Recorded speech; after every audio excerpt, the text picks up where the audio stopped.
We are live now. A very warm welcome to the 15th episode of Academic Extravaganza Tuesday Tea Time with Dr. Kawita Bapat ma'am. So before starting the session, I request everyone to keep the mic on mute mode and videos off so we can have a better recording.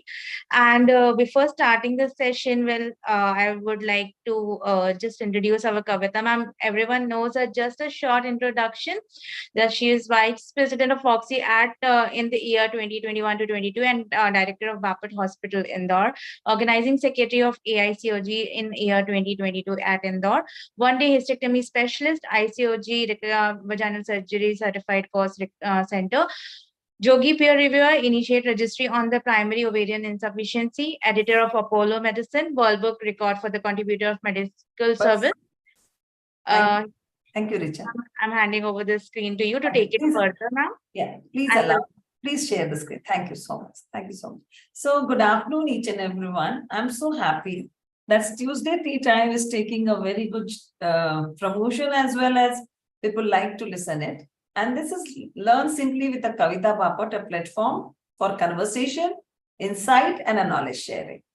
And so many take-work messages and a crisp knowledge about the various subjects through the conversation with leaders and experts in the respective field. And the most important point is our goal is to provide practicing OBGYN to access the valuable information and knowledge that can help them to grow professionally and personally. Today, I'm really proud and privileged that I have an amazing person today with us, Dr. Pankaj Desai. We know his extensive experience as academician, teacher, motivator, inspiring public speaker is commendable, I'm telling you. He has made a significant contribution into the medical community to the roles as a consultant OBGYN, dean, associate professor, and unit head at the Medical College, Baroda. Sir, your accomplishments and accolades reflect how much dedicated and how much expertise in the field. You have won the 7 gold medals, OBGYN, exceptional performance in the knowledge in the area. Additionally, delivering 61 orations, giving 771 guest lectures, and moderating and practicing on a various panels. And receiving a similar academic honors demonstrate that your active involvement in disseminating knowledge and engaging with academic community. And so the publication record of 107 papers and research papers have awarded being 9, and it exemplifies that your commitment to the advancing scientific knowledge in the OBGYN. Furthermore, the most important part is you have authored 13 books and your contributions to the 45 chapters in different textbooks illustrates your significant contribution. And notably, you have the international recognition as a visiting professor and a fellow to the Liverpool Hospital, Sydney, Australia, and receiving Young Gynecologist Award by Falk in Bangkok in 1991. Again, the Tamaskar Award for the best infertility work, awarded by the ICOG 2003. But the most important contribution to the medical community extending beyond academia is evidenced as your role as a past President Foxy, and this leadership position and a subsequent Lifetime Achievement Award is a contribution to the subject of organization in 2022. So overall, sir, there is so many numerous honors, experience, and so many things. But the most important, which I like to say, sir, be my friend and be my mentor all my life. So welcome you today for the Tuesday Tea Time. And our topic is basically the use and the misuse of low molecular weight heparin in cases of recurrent pregnancy loss. So it's a simple dialogue between you and me, sir. And you can start with some opening remarks which you feel like, and we can start asking some questions which is relevant to this subject. And the answers should be as usual. You are the master of anything. We'll try to finish it in 30 minutes. Thank you so much. So welcome. Thank you very much. Yes, sir. No words to thank you. I feel very touched when I am honored. It is your greatness. It reflects upon you people, not me. Thank you. A very, very small man coming from a small mid-sized city of Baroda. and you people took me to these heights, encouraged me and made me do so much original work. Thank you. When a discussion goes to recurrent pregnancy loss and its areas where we can do something, I am reminded of one of my very early papers, which I had sent to Journal of ONG of India. In that time, the late Dr. R.D. Pandit was the editor, and I had written the data based on 2 consecutive pregnancy losses. At that time, the convention was 3 or more than 3 consecutive pregnancy losses, and he returned the paper, not rejected it as sometimes very irrationally Jogi does it. But that is okay. That is the editor's business, none of my business. But this is a complaint coming. But that is okay, none of my business. I am not in it. But sir returned it back with a remark that, Pankaj, if we will put it to 2 consecutive pregnancy losses, will it not make an over-diagnosis and over-treatment of the condition? Yes. And I supported it with evidence to show that no, sir, that fear is unfounded. And subsequently now, after 30 years, it is a reality that the definition accepted is 2 or more than 2 consecutive pregnancy losses. That is how we will set the ball. Yes, absolutely. And the area where we can really do something about it, besides some anatomical causes, are immunological causes. And when we started our journey around 3-4 years after this happening, where we started working on heparin, I didn't have the least idea that is where I lacked experience. I'm really not very happy about it, that when I introduced heparin, it took off so much in the country that I never knew that I would have to, then after a day will come where I will have to concentrate on misuse of heparin rather than use of heparin. Good that you have brought in this topic, and it will form a nice capsule which I can take it to my YouTube channel also, where it will continue to support our colleagues for a long time. So almost you have talked about what recurrent pregnancy loss. So many, I think the most of the audience are there which love to read your books, and you have revolutionized the recurrent pregnancy loss in such a manner that when we start diagnosing about the patient, or when we say that this patient is a recurrent pregnancy loss, you are the master. So sir, will you like to say something extra about the definition, or is it okay so that we can start with the low molecular weight heparin? Anything? Okay. Yes. Okay. Beautiful. This is a definition most popular.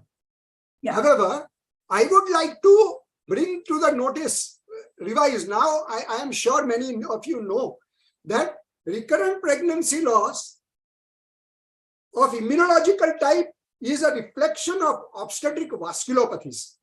Therefore, even if she escapes from recurrent pregnancy loss and the pregnancy continues, she can still have a preeclampsia remote from term, she can still have a stillbirth, she can still have a preterm labor, she can still have an accidental hemorrhage.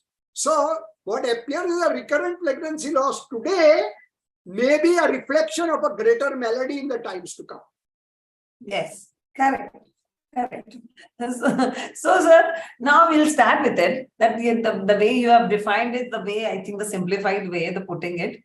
But now what is, how, as you have already started to talk about the low molecular weight heparin, but just to tell everyone, sir, how does it work in pregnancy? That's a very simple question probably, but it is needed over here, sir. How is it? Is it really simple? No, it's not simple, but you are going to make it simple. It took me 10 years to understand how it acts. There are 2 processes through which it acts. For you, it is simple and anticoagulant. Fine. Yes. But we know it is an anticoagulant. But what it does, as an anticoagulant, it only paralyzes the platelet action. Now, the platelets, thus rendered incompetent, the blood continues to flow with relative ease through the reduced caliber of blood vessels in the feto-maternal interface. Yes. As a result of this flowing, the blood doesn't stagnate, and anywhere there is a stagnation, blood, milk, money, knowledge, if there is a stagnation, they start stinking. So if blood stagnates there, then there is a danger of reperfusion damage, which subsequently occurs, and free radicals go flying into the circulation and create their problems. This is one mechanism of action. A joint mechanism of action is concurrently that it blunts the process of activation of platelets. So the platelets are not only are rendered because of cyclooxygenase enzyme getting paralyzed, they just are failed to activate. So platelets are as if they are dead bodies there in this matter, and that's how it keeps the blood flowing. In clinical practice, it keeps the blood flowing, and that is very important. That is most important. Yes, sir. Means that inhibiting the activity of certain clotting factors in the blood. Yes, and preventing the formation of blood clots. Am I right? Yeah, and stagnation. Yeah. And the stagnation is where the free radicals easily, the very low density lipoproteins, they sink, and there they get denatured. They get readied in the terrorist activities as it occurs at the line of control, and then they are pumped into India and they create a havoc. That is prevented, and blood continues to flow. Therefore, there is no training of these terrorists. They don't come into circulation. Correct. So, sir, but the worst problem that was in the discussion is basically how badly this molecule is being used and how wisely this medical is being used. So, what are the few indications which you say? Yes, Kawita, these are the indications we need to give the low molecular weight heparin. And this, why we are giving is another big thing. So, sir, indications we need a specific indication that this is the time that we should give it. The only indication, wide indication, but widespread its prevalence. The only indication is immunological recurrent pregnancy loss only. Now, how will you clinically identify? I have my videos on my YouTube channel, but I will repeat it here. Yeah. These are essentially late first trimester and second trimester missed abortions. Yes. Missed miscarriage. No other early losses are not immunological. Yes. And live abortions are not immunological. Please. Yes. It cannot be. Yes. However, there might be a clue for those who are using, and that is where, if you subsequently ask me, there is one indication where you can use heparin at the first go. Okay, and that is if there is a history of a preeclampsia remote from term or an unexplained IUGR only. Then also this could be a vasculopathy. And if you have reasons to believe, then people can start. However, this got misconstrued, and once, if you stick to this, to your answer that how much it is misused. Yesterday, today only I have discharged a patient. Previous cesarean section, got transferred to some other city, came back for delivery with us. We sectioned her just because she had some recurrent missed abortions. She had recurrent abortions, not missed abortions. Heparin was straightway started. Now, what is more important is that it was started at 20 weeks. Yes. At 20 weeks. That is all a misuse. After 12 weeks, this drug does not act. Even aspirin also does not act. You are too late. You are too late. Therefore, these are all what you can call a bouquet of misusing condition. If you actually correctly use it, then the use of low molecular of heparin itself can come down by 16 times. It can become 1/6 of what actually it is used. Everyone is using it. IVF is used without any. I was conducting a panel discussion with Dr. Duru Shah on recurrent implantation failure in Mumbai, and there also they have just without any reason,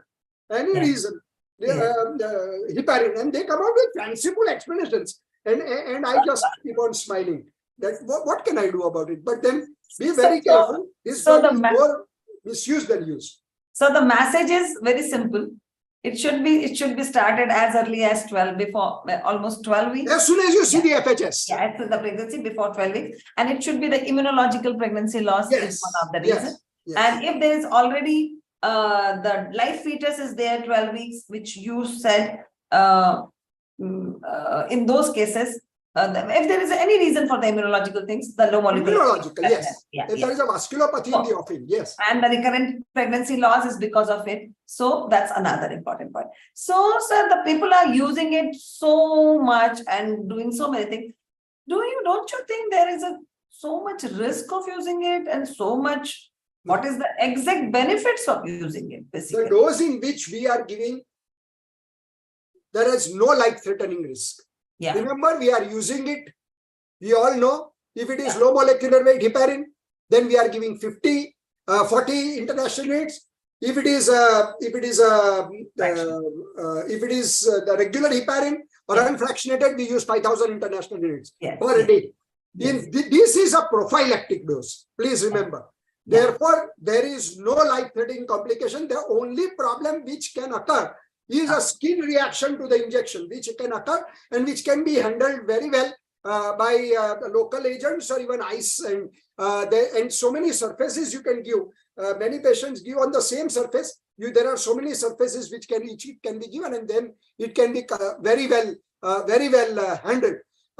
It has no substantial impact on, however, on birth weight, on pulling pregnancies beyond 37 weeks. It will come around 37. Does not have any much effect on bleeding episodes or anything. No, it doesn't. So please don't worry about that. By and large, it's quite a safe drug. And the local reactions, yes, they will complain to you. So it's a safe when it is really needed. Am I right? Yes, it is safe in the doses in which you use. In the doses in which we recommend its use. Yeah. So it's basically when it is used right. So you already talked about what is the optimal dosage we are talking about when preventing the recurrent pregnancy loss, as you have talked about the fractionized and non-fractionized, both the things. Am I right, sir? Anything you want to add about any optimal dosage? And important question is, how should and how long it should be given? Because I have seen prescriptions of a variety of people. Once a week, I was surprised. Twice a week, that was also surprised. I'm not putting in a controversy of anything, but I'm just asking you. And once started, they can stop it anytime. And if not started, they can start at any time also. They started it in 21 weeks and not then. So that's a very important. The way to start it is very, very important. Yes. And to stop it and when to stop it is also very important. And what should be the optimal dose? Yes. We started in a known case, even both autoimmune, not only antiphospholipid, even alloimmune losses, and that is essentially history based. So therefore, this is one condition where proper history will be a must. And I told you, recurrent pregnancy losses, 2 or more than 2 late first trimester missed abortions, or late first trimester and second trimester. Correct. Now, besides that, other obstetric vasculopathies, which I have told you, which are immunological basis. However, I would like to now indulge for about 5 minutes on the 2 heparins. Which heparin? Low molecular weight or our unfractionated? The crisp answer is doesn't matter. Correctly indicated case, heparin will help. Which heparin doesn't matter. There are 2 types we all know. The low molecular weight heparin is much more costly than regular heparin. The total cost of regular heparin will come around 4,000 to 6,000 rupees by the end of pregnancy if you follow the regular protocol. And this might go up to somewhere around 40,000-50,000 rupees. So if cost matters, then low molecular weight heparin does not score over regular heparin. In somewhere around 2021, one paper has come in the book of lupus, in a textbook which was quoted in a very famous journal which covers lupus. And there they have said that regular unfractionated heparin gives better results. Yes. However, for us as clinicians, doesn't matter. Yeah. Previously, till somewhere around 2009-10, there was a trend that you have to get the PT APTT done for bleeding diathesis if you are giving a regular heparin. But this has been also subsequently proved that no, in the doses in which you give, like low molecular weight heparin, there is no need of getting this test done. So then the topic boils down to that if the cost matters, then you can consider heparin subcutaneously, regular, unfractionated.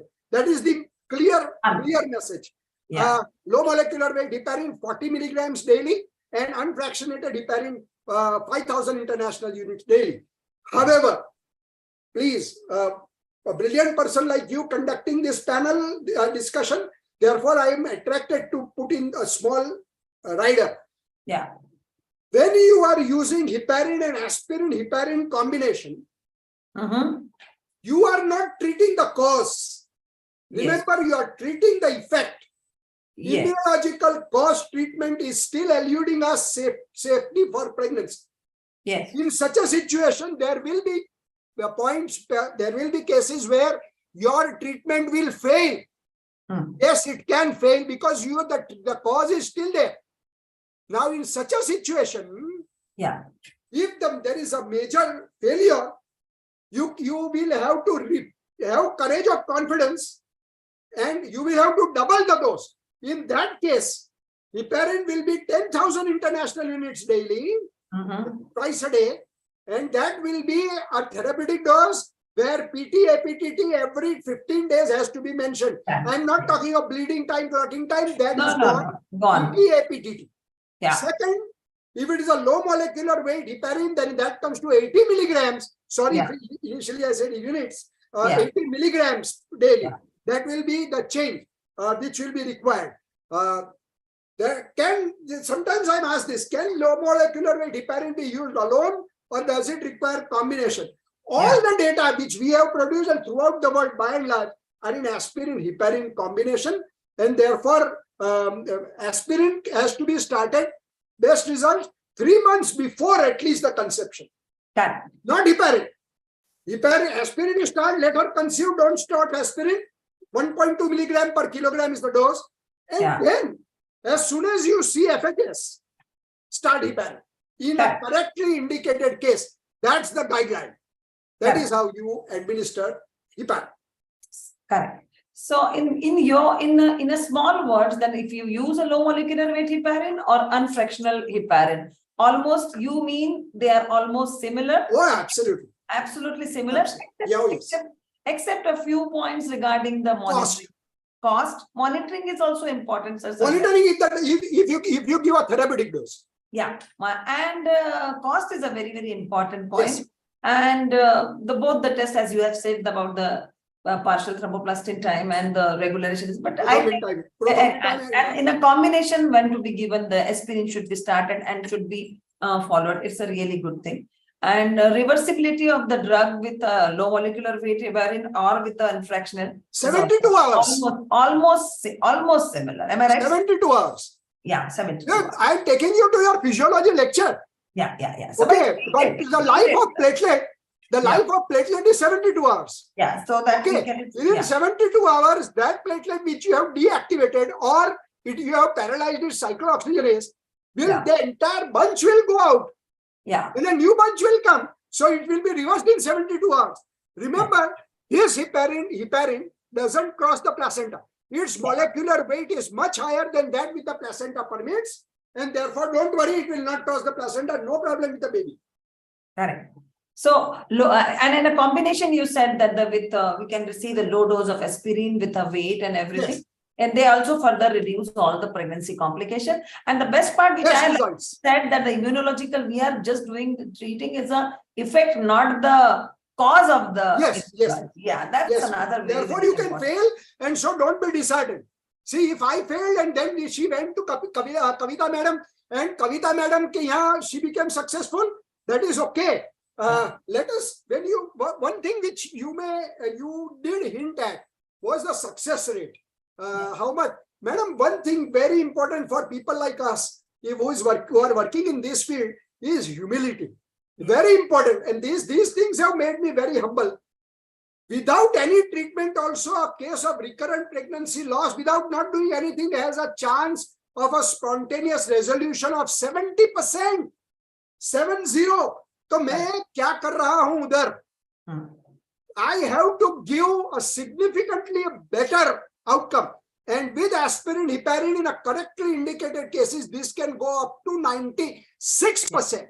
96%. But 4% of the cases you can still fail. Be humble.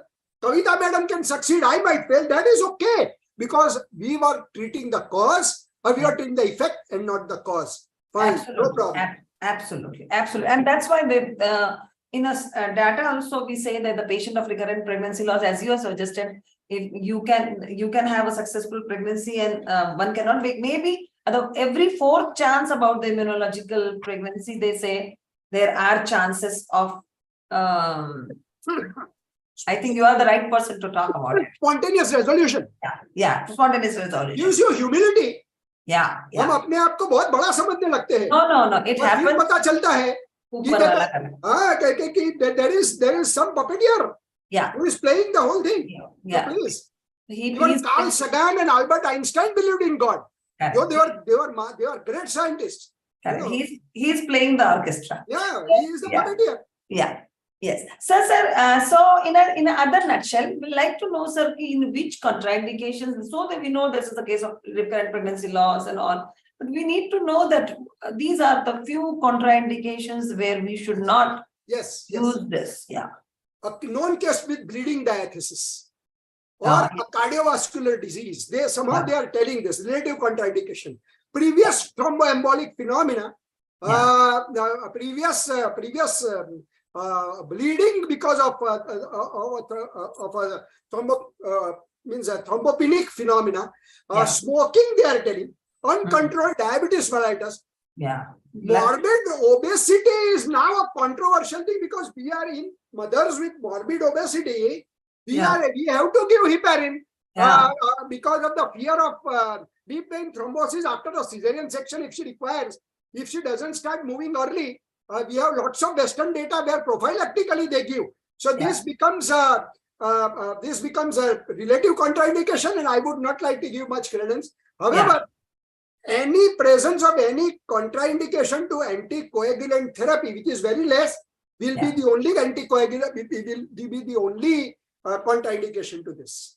Correct. So you means another important latest people are justices people and all this one uncontrolled hypertension, they are worried about giving this liver disorder. I am not. Yeah, we are not. I am not. Don't be afraid of it. Yeah, there is not enough data. Yes, I am aware of it. Because I get emails on this, but at this stage I am not. Yeah, liver impairment is there, liver dysfunction is there. So, but the important point is the right monitoring is needed. Am I right, sir?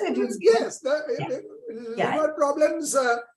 Chance of pregnancy will be less, but jaundice, in presence of jaundice, a little tough. I think who is going to? Yeah, absolutely. Absolutely. Liver taking the predominance. Yeah. Okay. So she will not be having a liver problem all through. Yes, if it is a liver transplanted patient. Now there are very few data liver transplanted patient who will be on immunosuppressants. I know how and going in for pregnancy. These are something very unusual, uncommon situations. And they are my teacher used to tell in medical college that Department of Surgery, when you think of rare things, you are rarely correct.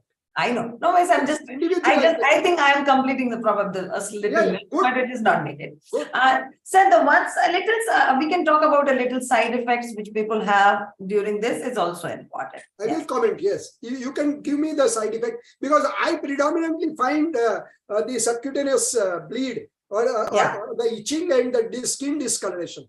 That is the biggest one I find. Yeah, that's fine. And sir, any follow-up needed over there, which is the final point, I think. The recommendation, the guideline is start as soon as you pick up the FHS. Can you see? Can you hear? Hello? Can you hear? Yes, sir. Okay. Shall I continue? Because Kawita has frozen. Yes, sir. Yes, sir. Sir, I'm there. I can't believe that I am so handsome that Kawita will freeze at this stage of life, looking at me. But madam, okay, why I love this question. The current recommendation guideline is this. As soon as pregnancy is diagnosed, up to 36 weeks, stop at 36, induce at 37. However, nothing is in obstetrics or in science, there is nothing which is static. There is always dynamism. Madam, we have color Dopplers with us now. Okay.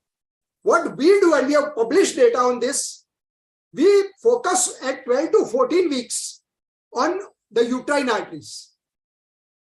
We will surely find a diastolic notch. At 20 weeks now, we are giving, because it's an obstetric vasculopathy, hypertensive disorder, whatever, there will be, even physiologically, there will be a diastolic notch. Okay, we can measure the diastolic notch and it has got lots of clinical implications. We will not touch this, it can become a discussion. But in the next 2 or 3 minutes, I will, because we are already 30 minutes past, I can tell one thing, that if the diastolic notch has disappeared at 20 weeks in both the uterine arteries, one, and second, if the pulsatility index in both the uterine arteries have gone down to 1 or less than 1, have the courage. The obstetric vasculopathy has been tamed, where the maternal system has tamed the immunological response, and in such a situation, your treating the effect is superfluous. You can stop heparin.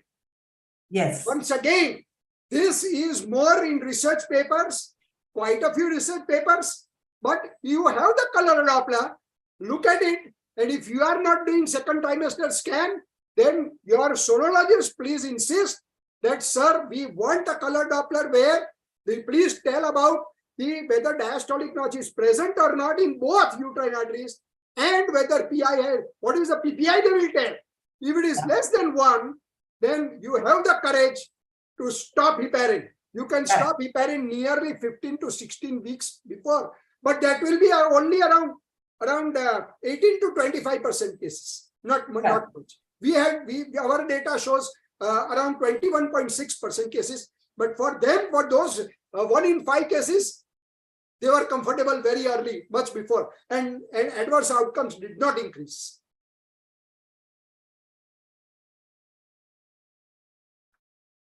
Once again, Kawita has frozen. Hello. No, hello, I'm there. Yeah, आपकी image freeze हो जाती है. I am very much there, sir. Okay, fine. I am very much there, sir. Very much there. So, sir, in a concluding point that you have suggested when to stop, when not to stop, what is the best use of it?